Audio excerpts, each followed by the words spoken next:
లోకాల్ని తల్లకిందులు చేయగలిగిన వాడు, సర్వాధికారి అయిన దేవుడు, ఆయన నిన్నెంతగా ప్రేమిస్తున్నాడో తెలుసా?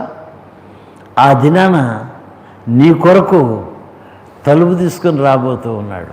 నా బిడ్డ, లోకము నిన్ను నిందించవచ్చు, నీ గురించి నాకు బాగా తెలుసు. చేయబెట్టి నిన్ను ఈ లోకంలో నడిపించింది నేనే. నా తండ్రి చేత ఆశీర్వదింపబడినవాడా, లోపలికి రా.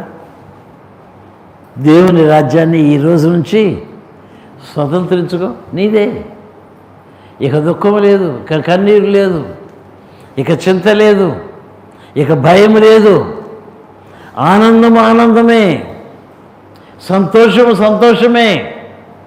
యుగ యుగములు శాశ్వత కాలము ఉండే సుఖము నీదే. పౌలు గారు కేవలము యేసుక్రీస్తు ప్రభు ద్వారా నీవు పొందబోయే ఆ మహిమను గురించి ఎంత చక్కగా తేటగా రాశాడో. మరి ఎవరి వలన ఈ కృప నీవు పొందుకోలేవు? జాగ్రత్త. డబ్బు మీద మనసు పెట్టొద్దు, హోదా మీద మనసు పెట్టొద్దు, పలుకుబడి మీద మనసు పెట్టొద్దు. విశ్వాసముల కర్తయు దాన్ని కొనసాగించువాడైనా యేసు వైపు తప్ప అటు ఇటు చూడదు. కృప విడిపోద్ది, కృప విడిచిపోద్ది. కృప పోయింది అంటే ఇక నీకు దేవుడు మరలా దొరకడు.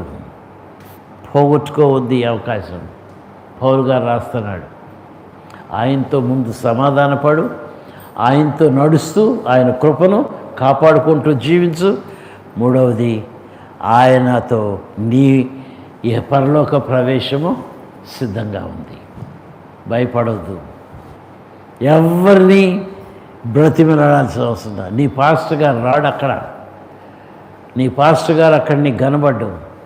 నీ వ్యక్తిగత జీవితంలో నీవు సేవించిన నీ ప్రభువు నీ చేయబట్టుకొని లోపల ప్రవేశపెట్టుకుంటాడు. తల వంచుకుందాము, ప్రార్థన చేసుకుందాము.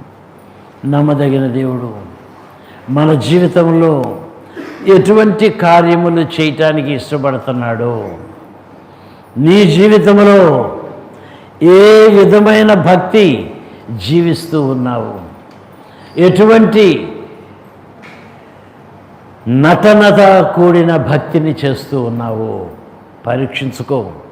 వాక్యాన్ని మళ్ళీ మళ్ళీ పరిశీలించుకో. వాక్యానికి విధేయత చూపించటం నేర్చుకో. వాక్యము నిన్ను కాపాడుద్ది, వాక్యము నిన్ను నడిపించుద్ది. వాక్యమనే యేసుక్రీస్తు ప్రభు ఆయనను నీతో సమాధానపరచుకొని నీ చేయబట్టుకొని ఈ లోకంలో నడిపించడానికి ఇష్టపడుతూ ఉన్నాడు. అత్యంత కృప కలిగిన మా ప్రియ పరలోకపు తండ్రి, నాయనా, నీ పరిశుద్ధ పాద సన్నిధిలోనికి మమ్మల్ని క్షేమంగా తోడుకొని వచ్చావు. ఘనమైన నీ మాటలు మాకు తెలియజేశావు ప్రభా.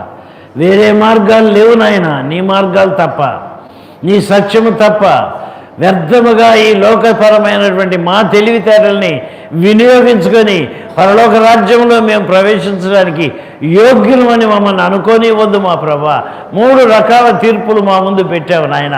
నిజమే, ఏ తీర్పులో మేము చెల్లము నాయన.